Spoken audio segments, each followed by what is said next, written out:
The tour centering on the 100th anniversary of the Royal Australian Corps of Signals, of which Anne is Colonel-in-Chief. It happened in full view of the cameras, though no one realized it at the time. A single comment, muttered just loud enough for a nearby microphone to capture, about Princess Charlotte. Within hours, the audio had been isolated, enhanced, and verified. And by the time Princess Anne heard what Camilla had said about her great niece, the explosion was inevitable, spectacular, and utterly devastating for a family already fracturing under the weight of too many unspoken tensions. The comment heard round the world. The engagement was meant to be harmless. Another polished appearance, another set of smiles rehearsed and deployed on command. A cold Tuesday afternoon in early December found the senior royals inside a children's hospital in South London, carrying out the annual Christmas visit with practiced ease. King Charles arrived with Queen Camilla, their movements measured, their expressions softened for cameras and parents alike. Princess Anne came separately, as she always did, her schedule compressed to the minute. She had 45 minutes before a flight north. No delays, no indulgence. For the first part of the visit, everything followed script. Charles discussed renovations with hospital administrators. Camilla read to children gathered on floor cushions. Anne moved briskly from room to room, efficient but warm, leaving gratitude in her wake without lingering. Then came the pause. Between wards, the group regrouped in a narrow corridor. The photographers stepped away. Staff checked clipboards. For less than a minute, the royals existed in something close to privacy. That was enough. Camilla leaned toward her lady-in-waiting.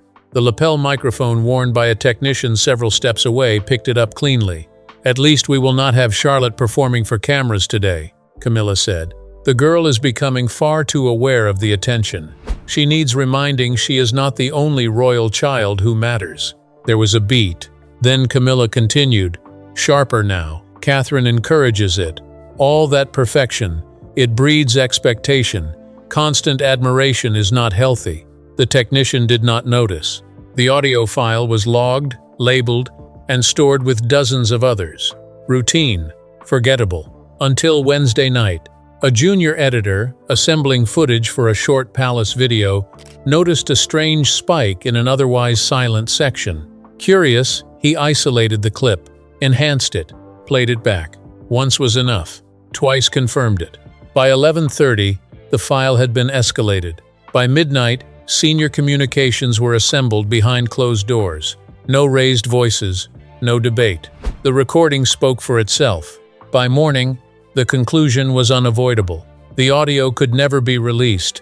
It also could never be erased. Too many ears had heard it. Too many lines had been crossed. At 8:30 Thursday morning, the calls began. William first, Catherine next. But it was Anne, incandescent with fury, who would turn a contained disaster into something far more dangerous. Because this was no longer about sound or secrecy. It was about loyalty and betrayal inside the family itself. What Camilla actually said. The full context of Camilla's comment, once the complete audio segment was analyzed, revealed something even more troubling than the initial snippet suggested. The conversation had actually begun several seconds earlier, triggered by something Patricia had mentioned about the press coverage of recent royal family photos. Patricia's voice, faint but discernible in the enhanced audio, had said something about how lovely Princess Charlotte looked in the Christmas card photo that Kensington Palace had released the previous week. It was an innocent observation, the kind of polite compliment that flows naturally in royal circles. But Camilla's response carried a bite that startled even those palace insiders accustomed to her occasionally sharp tongue. "Yes, Patricia, very lovely," Camilla had replied, her tone dripping with sarcasm.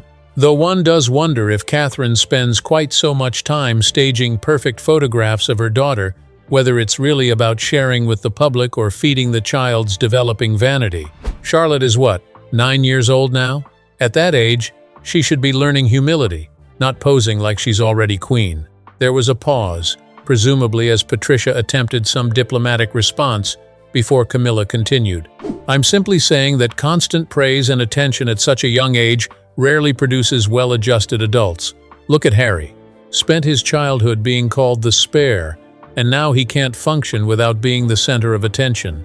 Charlotte is heading in a different but equally problematic direction, being raised to believe she's perpetually camera-ready and endlessly fascinating. Then came the line that would cause the most damage. Well, at least we won't have Charlotte playing dress-up for the cameras today.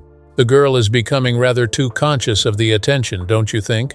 Needs to be reminded she's not the only royal child who matters.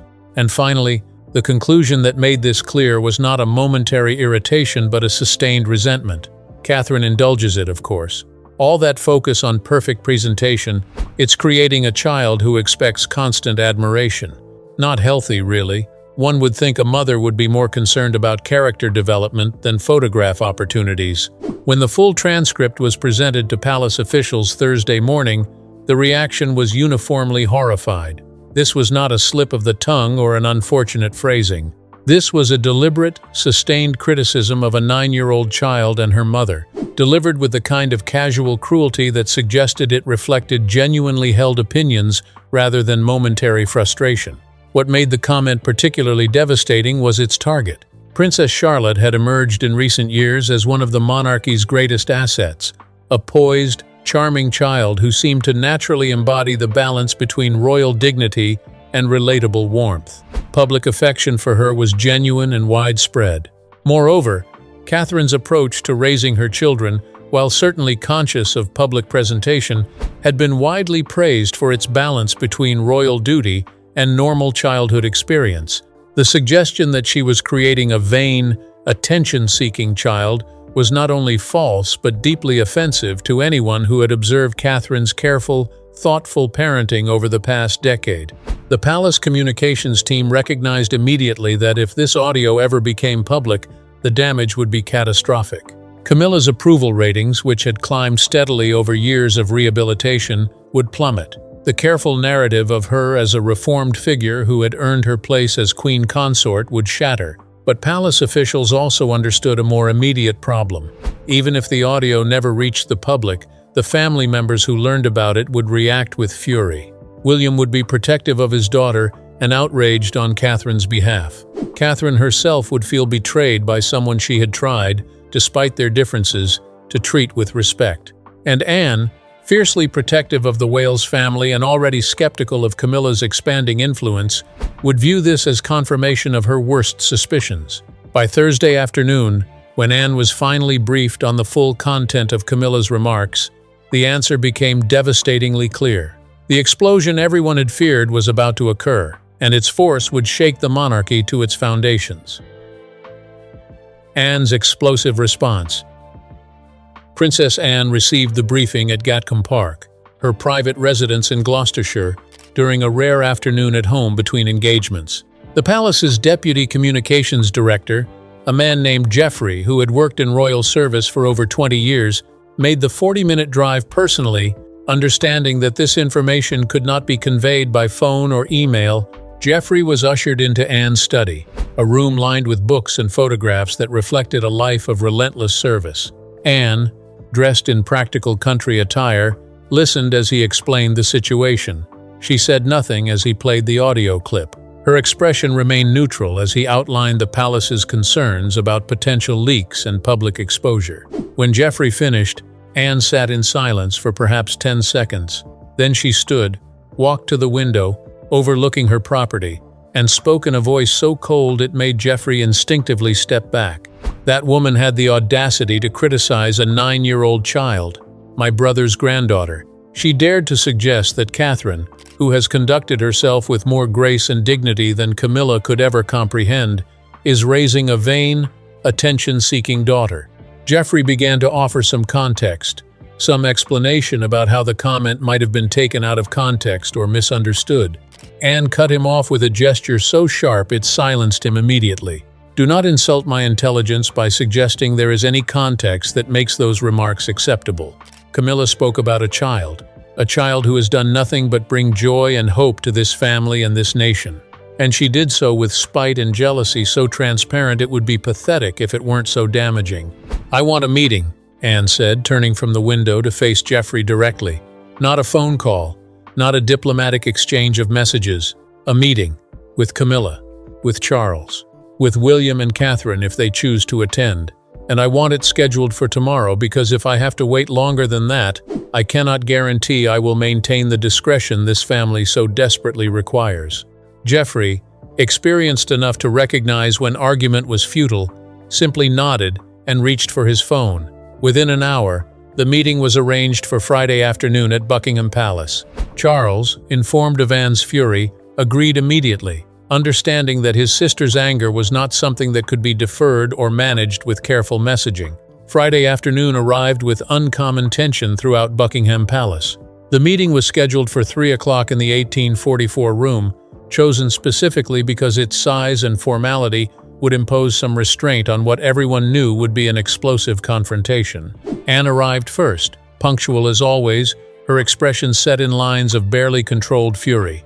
William and Catherine came together 10 minutes later, both looking tense but composed. Charles appeared, looking weary and apprehensive. Camilla entered the room at precisely 3 o'clock.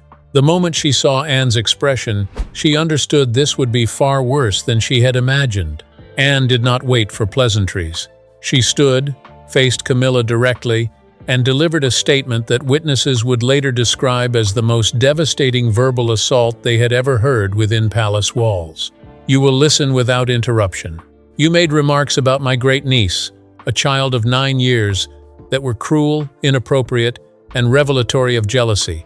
So consuming it has apparently destroyed whatever judgment you once possessed. You criticized Catherine, who has shown you more patience and courtesy than you have ever deserved, for raising her daughter with care and attention. And you did all of this while representing the crown at a public engagement, demonstrating a recklessness that borders on sabotage." Camilla attempted to speak, but Anne raised a hand sharply. "I said without interruption. What you said reveals not just poor judgment but a fundamental failure to understand your role, your limitations, and your place within this family. You are queen consort because my brother loves you. You are tolerated by this family because we respect his choice. But you are not, and will never be, the mother of a future king.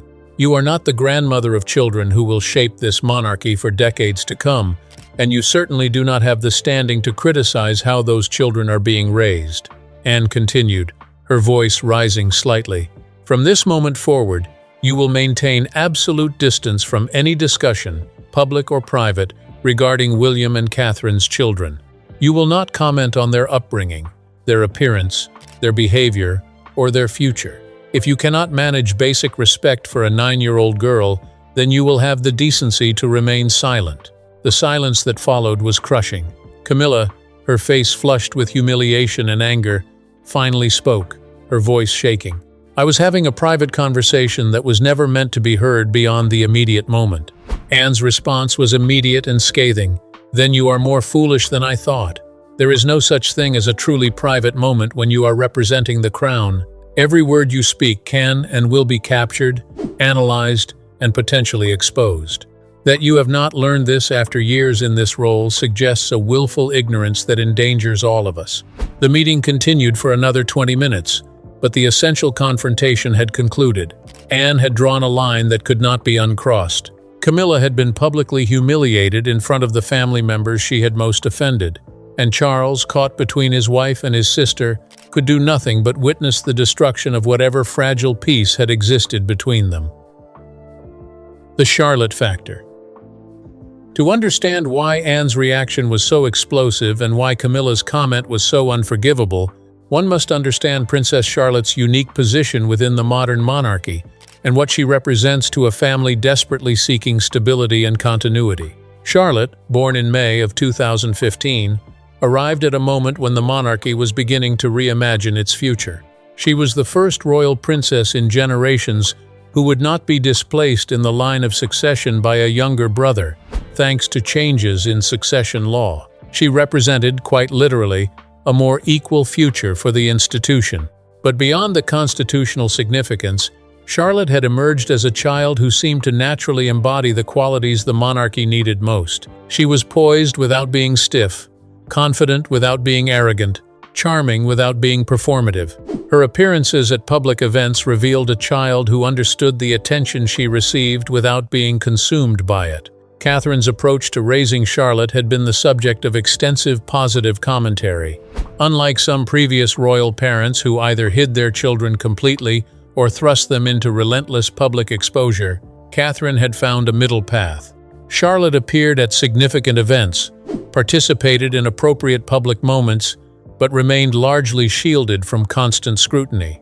The Christmas card photo that had apparently triggered Camilla's resentment was a perfect example. It showed Charlotte with her brothers, George and Louis, in a casual outdoor setting that managed to be both naturally charming and subtly formal. Charlotte wore a simple dress, her hair loose, her expression caught mid-laugh at something one of her brothers had said. It was not posed or artificial. It was a glimpse of real childhood within an extraordinary context. For Camilla to suggest that this careful, thoughtful approach to parenting was creating a vain, attention-seeking child revealed a profound misunderstanding or a deliberate distortion. It also revealed something darker, a resentment of the attention and affection that naturally flowed toward William and Catherine's children.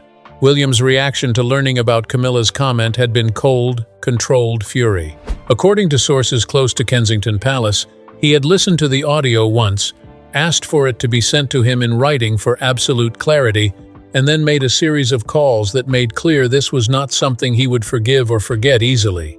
Catherine's response was one of hurt more than anger. She had worked hard to maintain civil relations with Camilla despite their differences, despite the awkwardness of Camilla's history with Diana, despite the uncomfortable reality that Camilla had been the other woman in the marriage that produced her husband. For Catherine to learn that Camilla had been privately criticizing her parenting and insulting her daughter felt like a betrayal that went beyond normal family tension into something more personal and painful. One confidant reported that Catherine's immediate question was whether Charlotte had ever been made to feel uncomfortable by Camilla directly. The answer, thankfully, was no. William's call to his father was brief and strained. William made clear that while he respected Charles's position as king, this situation required consequences. Camilla's comment about Charlotte was not simply inappropriate. It was cruel, and it revealed attitudes that made her unsuitable for unsupervised interaction with his children going forward. Charles attempted to defend Camilla by suggesting the comment had been taken out of context. William cut him off sharply. "Father, I have heard the audio myself. No context makes criticizing a 9-year-old child acceptable, and there is no explanation that changes what this reveals about how Camilla views my family." The Charlotte factor also extended to public perception. While the audio had not been released publicly, enough people within palace circles had heard it that rumors had begun circulating. If the story leaked completely, the public reaction would be devastating for Camilla. Princess Charlotte had become a beloved figure, her appearances generating genuine warmth and affection from a public often cynical about the monarchy. For the Queen Consort to be revealed as someone who privately criticized and resented this child would destroy whatever goodwill she had carefully cultivated. The British public might tolerate many things, but cruelty toward children, particularly a child as universally cherished as Charlotte, was not among them. Anne understood all of this when she confronted Camilla. Her fury was not simply about family loyalty. Her fury was about the institutional damage that Camilla's jealousy and poor judgment threatened to inflict. The monarchy could not afford this kind of internal toxicity, not when it was already navigating challenges from public skepticism and generational change. Charlotte represented hope, continuity, and a vision of a more modern, relatable monarchy. Camilla's comment threatened all of that. And Anne, as perhaps the most institutionally minded member of the family, recognized that threat immediately and responded with the full force of her considerable authority and fury. Palace in crisis mode. By Friday evening, as news of the confrontation in the 1844 room spread through palace staff networks, Buckingham Palace entered a state of crisis management that rivaled some of the most challenging moments in recent royal history. The immediate concern was containment, ensuring that neither the audio recording nor details of Anne's explosive response reached public consciousness. Senior communications advisors gathered for an emergency strategy session that stretched past midnight. The central problem was simple but seemingly insurmountable. Too many people knew. The sound technician who had recorded the audio, the junior editor who had discovered it, the supervisor who had escalated it, Jeffrey, who had briefed Anne, the various staff members who had facilitated or witnessed Friday's confrontation, all represented potential leak points. The palace's director of communications, a woman named Victoria who had navigated numerous royal crises over a distinguished career, laid out the challenge with characteristic bluntness. We cannot threaten our own staff into silence. That approach creates resentment and virtually guarantees leaks. Instead, we need to ensure they understand the damage that public disclosure would cause, not to the institution abstractly, but to specific people they know and respect. The strategy that emerged focused on personal appeals rather than institutional directives. Each person who had knowledge of the situation was approached individually by senior staff they trusted. People who explained that releasing this information would deeply hurt Princess Charlotte, a child who deserved protection, and would devastate Princess Catherine, who had never been anything but professional and kind to palace employees. The approach proved effective, at least initially. The sound technician, a freelancer who had worked dozens of royal events, agreed to destroy his original files after being paid a substantial bonus framed as appreciation for his discretion. The junior editor and his supervisor signed expanded non-disclosure agreements with financial incentives for compliance. But the more complex challenge was managing the family dynamics themselves. Charles found himself in an impossible position, caught between a wife he loved and a sister whose judgment he deeply respected, forced to mediate a conflict where one side had clearly crossed a line, but where choosing sides would create permanent fractures. Charles attempted, in the days following the confrontation, to broker some kind of reconciliation. He called Anne Saturday morning, hoping to find a path toward reduced tension. The conversation did not go well. Anne listened patiently as Charles explained that Camilla was deeply sorry, that the comment had been an aberration born of stress and fatigue. When Charles finished, Anne responded with a question that cut through all diplomatic hedging. Did she apologize to Catherine directly? Did she apologize to William? Or has her regret been expressed only to you, privately, where it costs her nothing? Charles had no good answer. Camilla had not reached out to Catherine or William. Her apology had been directed at Charles, framed as distress that her private words had caused him discomfort. This distinction, which Anne identified immediately, revealed that Camilla's regret was about consequences rather than genuine remorse. Anne's final statement to Charles became defining. Until Camilla demonstrates understanding of why her comment was unacceptable, not just unfortunate timing but fundamentally wrong, there is nothing to discuss. She criticized a child. She insulted Catherine's parenting, and she did so with a casual cruelty that suggests this is how she actually thinks. That is not forgivable through apologies to you. That requires direct accountability to the people she harmed. William and Catherine, meanwhile, made a decision that sent shockwaves through the family. They would not attend any private family gathering where Camilla was present until she had apologized directly and demonstrated changed behavior. This meant canceling their participation in a planned family dinner and essentially creating a clear boundary that forced Charles to choose between separate family events or incomplete attendance at unified ones. The decision was not made lightly. William understood it would create logistical nightmares and feed speculation about family divisions. But he also understood that allowing Camilla's comment to pass without meaningful consequences would establish a dangerous precedent. Catherine supported William's stance completely, though sources indicated she found the entire situation heartbreaking. She had worked hard to maintain cordial relations with Camilla. To have that effort repaid with private mockery of her parenting and criticism of her daughter felt like a betrayal that went beyond normal family friction. The palace staff, caught between competing loyalties and practical logistics, struggled to navigate the new reality. Events had to be scheduled around William and Catherine's refusal to appear with Camilla. Seating charts required revision. Communication protocols needed adjustment to ensure that information flowing through Clarence House did not automatically reach Kensington Palace and vice versa. One senior household member described the atmosphere as poisonous. "We have managed many difficult family dynamics over the years, but this feels different. This is not about protocol disagreements or scheduling conflicts. This is about fundamental respect and whether family members can be trusted not to harm each other's children. That is a fracture that does not heal easily." By the second week of December, The crisis had settled into an uncomfortable stalemate. The audio had not leaked publicly, a minor victory for palace communications. But the family relationships had fractured in ways that made normal operations increasingly difficult. Anne maintained her fury. William and Catherine held their boundary. Charles attempted futile mediation, and Camilla, isolated and defensive, retreated into Clarence's house. The aftermath and what it reveals.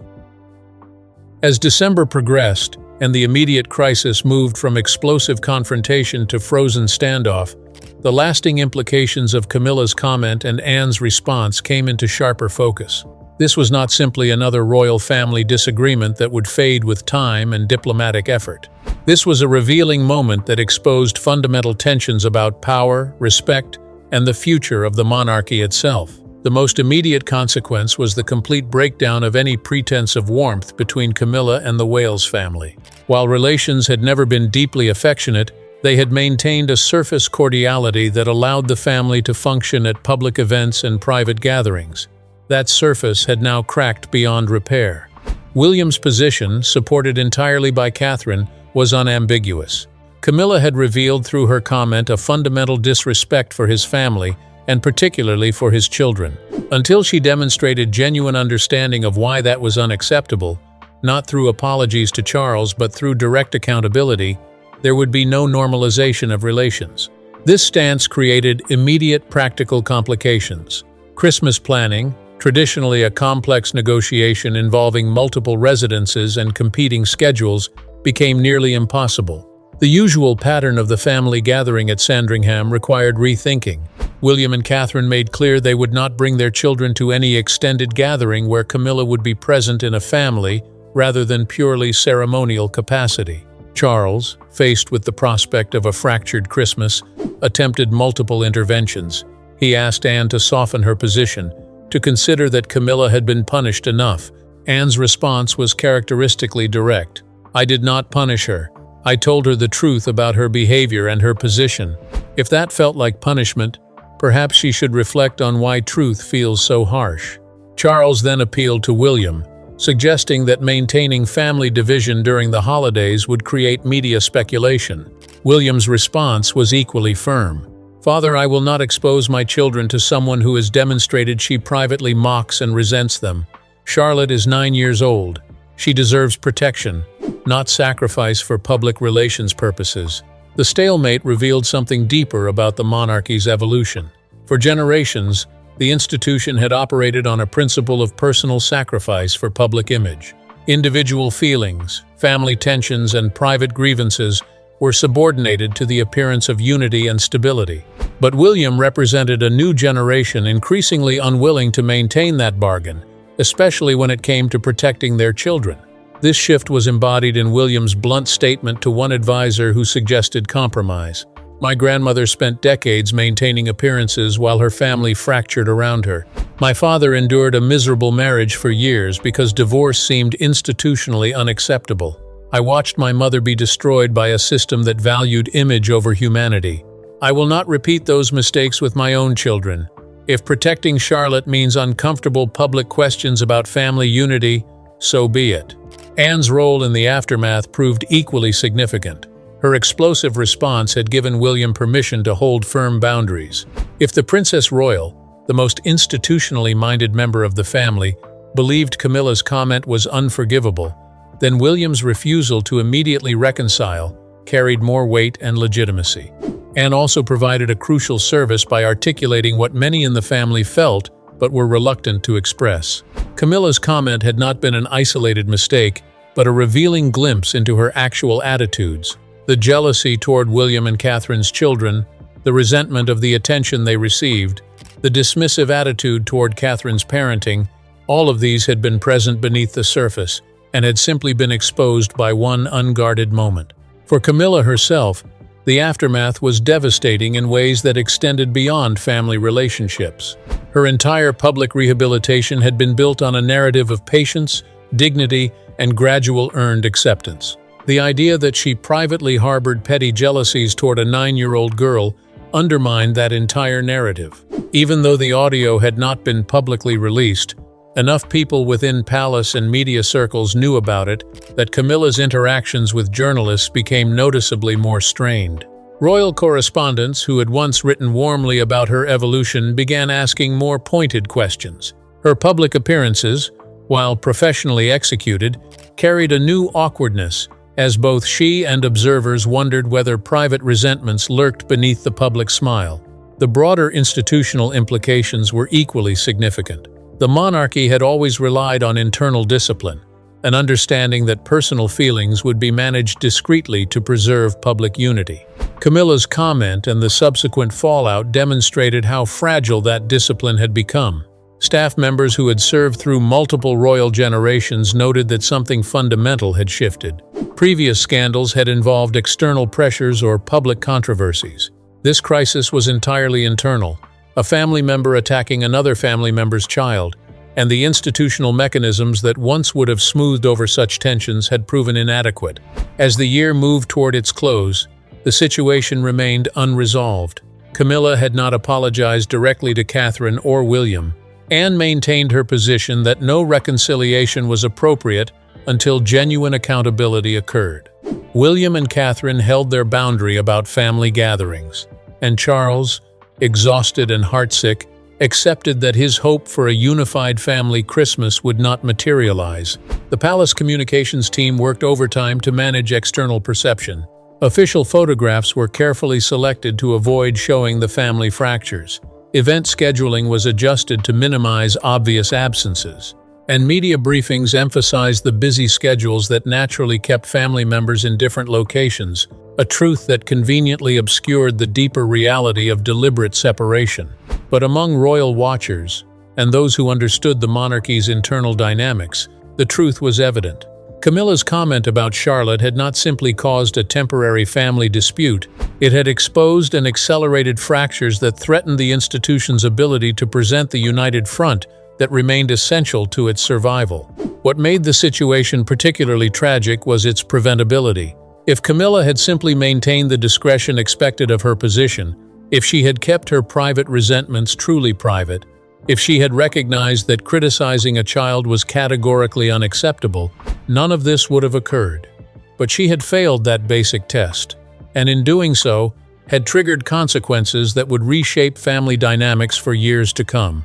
As winter settled over London and the palace prepared for a Christmas that would be more fractured than unified, one truth stood out with uncomfortable clarity. The monarchy's greatest threats had never come from Republican movements or media criticism.